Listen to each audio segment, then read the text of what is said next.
Hello दोस्तों, good morning. I hope कि आप लोग अच्छे होंगे। देखिए, मैं क्लास 9 का मैथ पढ़ा रहा था जिसमें लेसन नंबर 1 चला था नंबर सिस्टम और एक्सरसाइज 1.2, और जिसमें एक्सरसाइज 1.2 का इंट्रोडक्शन हो गया था। परिमेय अपरिमेय संख्या और वास्तविक संख्या किसे कहते हैं और अपरिमेय संख्या किसे कहते हैं ये बताया था। उसी इंट्रोडक्शन पे यह एक्सरसाइज हल होगा, एक्सरसाइज 1.2। ठीक है, और इसमें 4 क्वेश्चन दे रखा है जो हम लोग एक एक क्वेश्चन को देखेंगे। देखिए, क्वेश्चन नंबर 1 दे रखा है, नीचे दिए गए कथन सत्य है या असत्य है। यानी जो नीचे क्वेश्चन दिया गया है वह सत्य है या असत्य, कारण के साथ अपने उत्तर भी देना है। तो देखिए, क्वेश्चन नंबर 1 कर रहा है, रोमन नंबर 1 में प्रत्येक अपरिमेय संख्या एक वास्तविक संख्या होती है। यानी कह रहा है कि जो प्रत्येक अपरिमेय संख्या होती है ना, अपरिमेय संख्या किसे कहते हैं, जो P/Q के रूप में न लिखी जा सकते। तो कह रहा है प्रत्येक अपरिमेय संख्या एक वास्तविक संख्या होती है। सही बात है, क्योंकि जो बताया था कि अपरिमेय और परिमेय संख्या का मिक्स क्या गलत है, वास्तविक संख्या। तो यह क्या हो जाएगा, सत्य। ठीक ना, क्या हो जाएगा, सत्य। नेक्स्ट कह रहा है संख्या रेखा का प्रत्येक बिंदु, यानी जो आप संख्या रेखा में प्रत्येक बिंदु को दर्शाते हैं वह करणीयम के रूप का होता है। नहीं, ऐसी कोई बात नहीं है, क्योंकि जब संख्या रेखा पर आप नंबर दर्शाएंगे तो 0 से प्लस की तरफ जाएंगे फिर माइनस की तरफ जाएंगे, तो ये कोई मान्य नहीं होता है कि आप करड़ी में दर्शाएंगे या बिना करड़ी वाले मान को दर्शाएंगे। ठीक, तो अकर है खुदे कि प्रत्येक बिंदु करड़ी यम के रूप का होता है। नहीं, ऐसी कोई बात नहीं है। फिर कह रहा है जहां यम एक प्राकृतिक संख्या है, ठीक, तो यह क्या हो जाएगा, असत्य हो जाएगा। क्या हो जाएगा, असत्य। ठीक, नेक्स्ट देखिए, कह रहा है प्रत्येक वास्तविक संख्या एक अपरिमेय संख्या होती है। यानी जो प्रत्येक वास्तविक संख्या कर रहा है, यानी प्रत्येक वास्तविक संख्या एक अपरिमेय संख्या होती है। ऐसी कोई बात नहीं। अगर कहता कि प्रत्येक अपरिमेय संख्या एक वास्तविक संख्या होती है तो यह सत्य रहता, लेकिन पहले कह रखा है कि प्रत्येक वास्तविक संख्या एक अपरिमेय संख्या होती है। नहीं, तो यह क्या हो जाएगा, असत्य हो जाएगा। क्या हो जाएगा, असत्य। नेक्स्ट क्वेश्चन नंबर 2 करे, क्या सभी धनात्मक पूर्णांक के वर्गमूल अपरिमेय होते हैं। नहीं, करे क्या सभी धनात्मक पूर्णांक के वर्गमूल अपरिमेय होते हैं। नहीं, ठीक ना, नहीं होते हैं। फिर कह रहा है यदि नहीं तो एक ऐसी संख्या का वर्गमूल का उदाहरण दीजिए जो एक परिमेय संख्या हो। यानी एक परिमेय संख्या रहनी चाहिए। कोई भी एग्जांपल ले लीजिए, जैसे मैं करड़ी में 4 ले रहा हूँ, ये क्या है, कह रहा है यदि नहीं तो एक ऐसी संख्या का वर्गमूल का उदाहरण दीजिए। मैं इसका वर्गमूल निकालेंगे आप लोग, तो प्लस माइनस में 2 आएगा।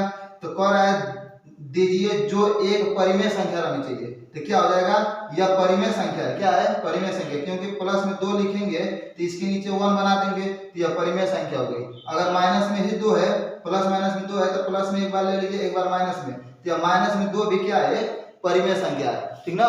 तो अब नेक्स्ट क्वेश्चन अभी बता रहा हूं।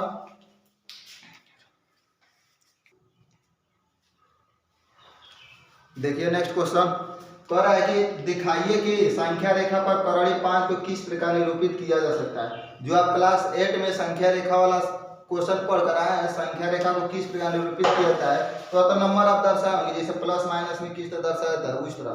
लेकिन अब करड़ी को किस प्रकार दर्शाएंगे संख्या रेखा पर, तो देखिए क्वेश्चन नंबर 3 का सॉल्यूशन यहाँ पे।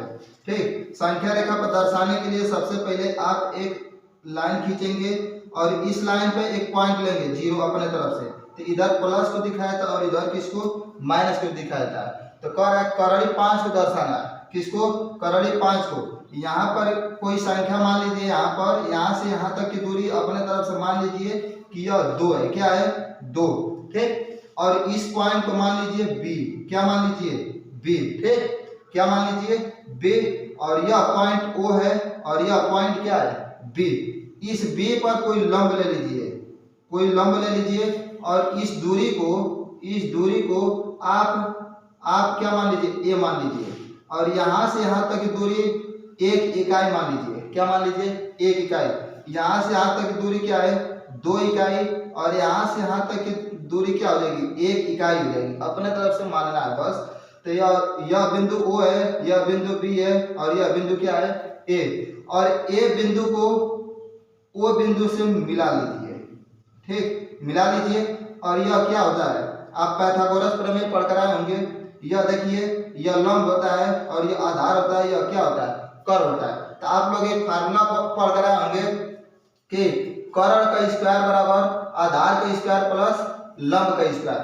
कर्ण का स्क्वायर बराबर आधार का स्क्वायर प्लस लंब का स्क्वायर। ठीक, अब देखिए यहाँ से आधार कितना दे रखा है 2, तो यहाँ से 2 का स्क्वायर हो जाएगा, प्लस लंब कितना दे रखा है 1, तो यहाँ से 1 का स्क्वायर, तो यहाँ से 2 का स्क्वायर कितना 4, 1 का स्क्वायर 1, तो 4 1 कितना हो जाएगा 5, और यहाँ से k का स्क्वायर दे रखा है अर्थात कर्ण का, तो अब कर्ण का यहाँ से स्क्वायर हटेगा तो स्क्वायर हो जाएगा, तो अर्थात k बराबर कितना आ जाएगा करड़ी में 5। देखिए संख्या रेखा पर आप दर्शा लीजिए। अब देखिए अब इसको किस तरह दर्शाएंगे, तो ये तो दूरी करड़ी में 5 आई, ये तो दूरी करड़ी में 5 आई। ठीक, और यहाँ से इसको सेंटर मानेंगे, जो केंद्र माने हैं यहाँ से आप चाप लेंगे, क्या लेंगे चाप, और जब चाप लेंगे तो इस तरह जब लगाएंगे चाप, तो यह जो किसी बिंदु पर कट के यहाँ पे गिरेगा, और यह बिंदु अपने तरफ से m मान लीजिए। ठीक, तो यही संख्या रेखा पर है क्या करड़ी 5, ये आंसर है। ठीक, स्क्रीनशॉट ले लीजिए,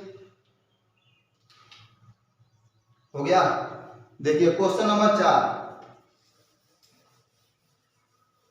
क्वेश्चन नंबर 4 दे रखा है कर संख्या रेखा पर करड़ी 10 का स्थान निर्धारित करना है, यानी संख्या रेखा पर करड़ी 10 का स्थान निर्धारित करना है। जिस तरह आप पढ़ कर आए करड़ी 5 को किस प्रकार निरूपित करेंगे या दिखाएंगे, उसी प्रकार संख्या रेखा पर करड़ी 10 का भी स्थान निर्धारित करना है। तो सेम टू सेम उसी प्रकार जो फिगर बनाए हैं उसी तरह इसको भी बनाना है ना।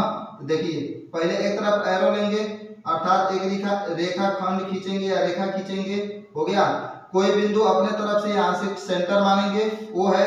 ठीक, और देखिए यहाँ पे करड़ी 10 को दर्शाना है, तो अब जो 2 लिए थे ना 2, तो 2 का स्क्वायर 4 आया था, तो उसी प्रकार वहां से 2 के अगले नंबर क्या होता है 3, तो अब 3 लेंगे, तो यहाँ से यहाँ तक की दूरी आप 3 मान लीजिए, और यह बिंदु क्या हो जाएगा B, और यहाँ से यहाँ तक की दूरी क्या हो जाएगी 3 इकाई हो जाएगी। ठीक, 3 इकाई हो गई। तो अब इस बिंदु से आप एक चाप लेंगे जो किस इकाई की रहेगी 1 इकाई की, किस इकाई की 1 इकाई की रहेगी, जो यह दूरी लेंगे अर्थात यह लंब है, क्या है लंब है, और यह 1 इकाई की, और इसको क्या मानेंगे A, और इस A बिंदु को O से क्या करेंगे मिला लेंगे, क्या करेंगे मिला लेंगे। फिर वही फिगर बन गया, क्या यह आधार होता है, यह लंब होता है, और यह क्या होता है कर्ण। तो कर्ण का स्क्वायर बराबर आधार का स्क्वायर प्लस लंब का स्क्वायर पढ़कर आए। ठीक, तो देखिए कर्ण का स्क्वायर पूछा है तो इसको रहने दीजिए उसी तरह। आधार कितना दे रखा है 3, तो 3 का स्क्वायर प्लस लंब कितना दे रखा है 1, तो यहाँ से 1 का स्क्वायर, तो 3 का स्क्वायर कितना होता है 9 प्लस 1, तो 9 1 10, तो कर्ण का स्क्वायर बराबर 10। ठीक, तो यहाँ के बराबर कितना हो जाएगा करड़ी में 10 आ गया। उसी प्रकार अब जब के बराबर करड़ी में 10 निकल गया तो ये कितना हो जाएगा करड़ी में 10, ये कर्ण निकल कर आया।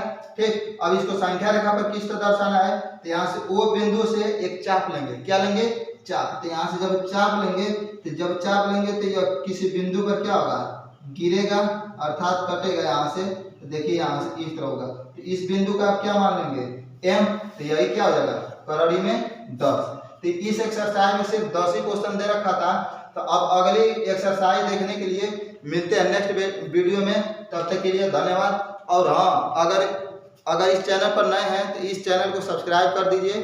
चैनल का नाम है बसारतपुर UP 54, और शेयर भी करते रहिए। तब तक के लिए धन्यवाद।